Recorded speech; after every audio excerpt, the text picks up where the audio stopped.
The Business Immigrant Mentorship Program has been launched by Enterprise St. John. It's funded by the provincial government and the provincial nominee under the Population Growth Secretariat.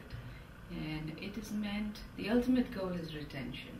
So one of the challenges that was identified for business immigrants is to network within the community.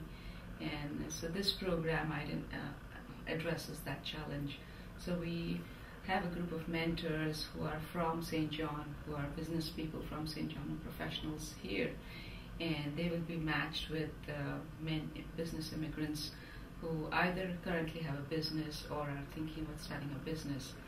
And they don't have to be from the same field, but it will be, matched with skill sets that can help the business immigrant. And again, as I mentioned, it's to increase retention. The biggest challenge is, most of the immigrants who come who want to start a business have some kind of business experience in their country. Things that function well in their own country cannot be transplanted exactly in the same way in another country or another setting. The needs of the businesses may be slightly different. The processes, the rules that apply to them may be different. So they need to be aware of them. Some things may be very obvious, but there are other things that may not be so obvious.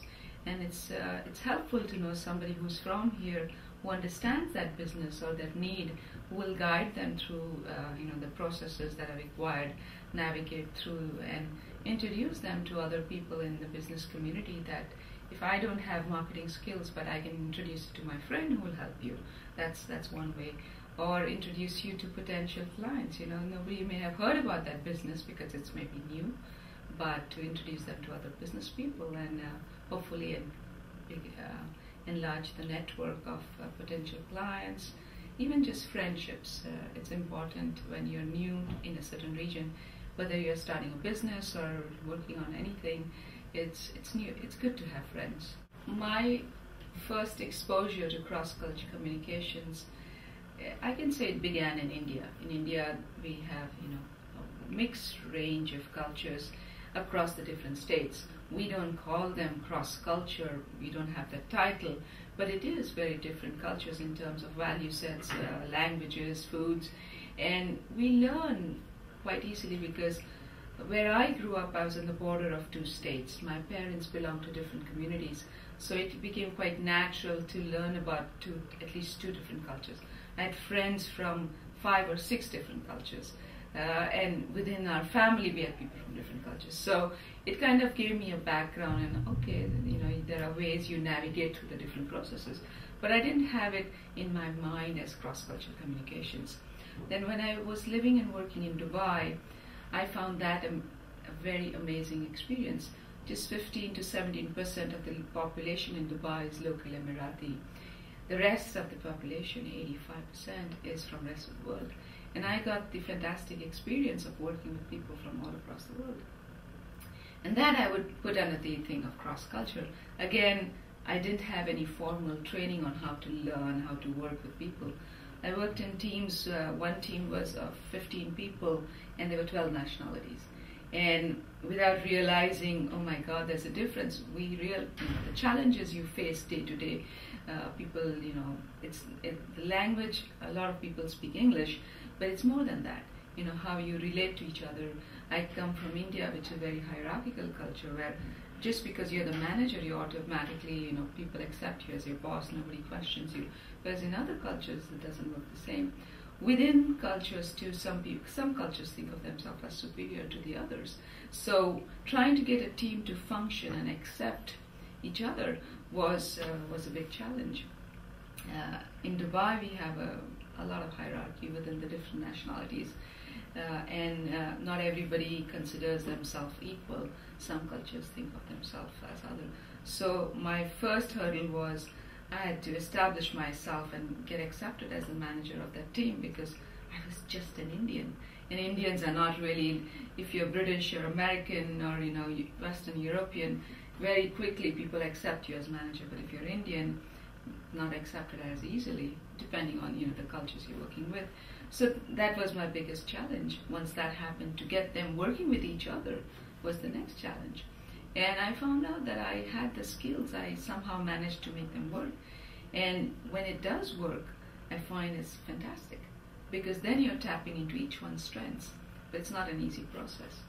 Then when I came to New Brunswick, I did my MBA here, and I did this course on cross-cultural communications, and I remember sitting there like, oh my God, this is what I want to do. This is what I'm talking about, and nobody understands what I'm talking about. And that actually gave me an idea of what I really wanted to do. This part of Canada has been very homogeneous for a very long time.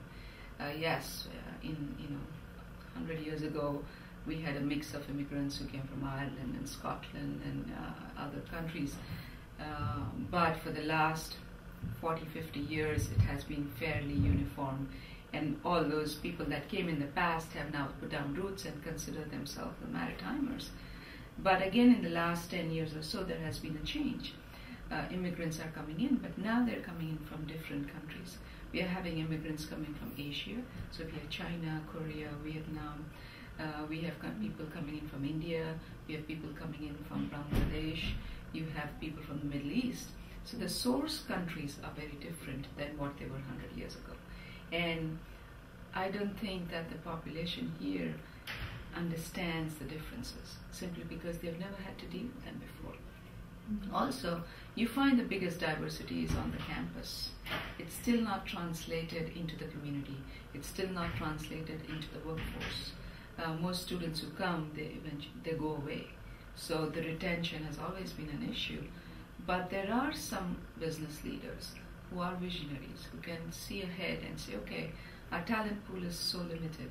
It's the local talent pool is diminishing because the kids that are growing up from here are not here.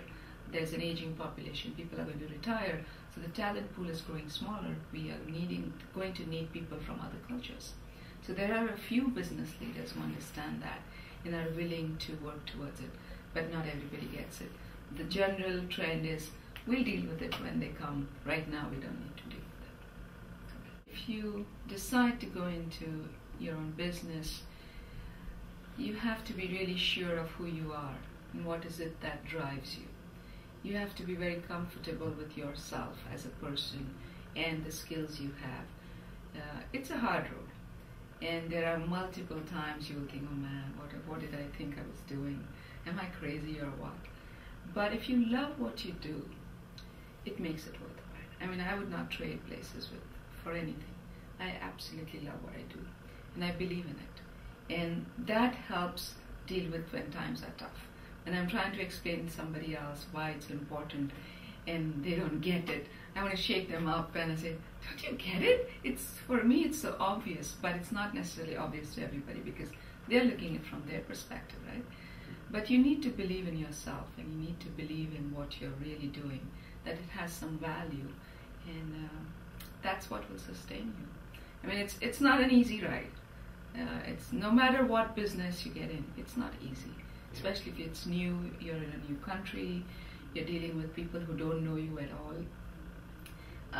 In India, I grew up in a place, and I eventually was living in a place where I grew up, where everybody knew me from the time I was born. They knew me through my college years. I didn't have to introduce myself to anybody. Everybody knew what I was good at or not good at. Here I have to explain to everybody who I am, what are my strengths, what value I bring. And it's difficult because you learn to take yourself for granted. You don't like to tell everybody, oh, I'm good at this, rah, rah, rah. It's not easy to do that. But you need to do it. How will they know otherwise? They don't know you.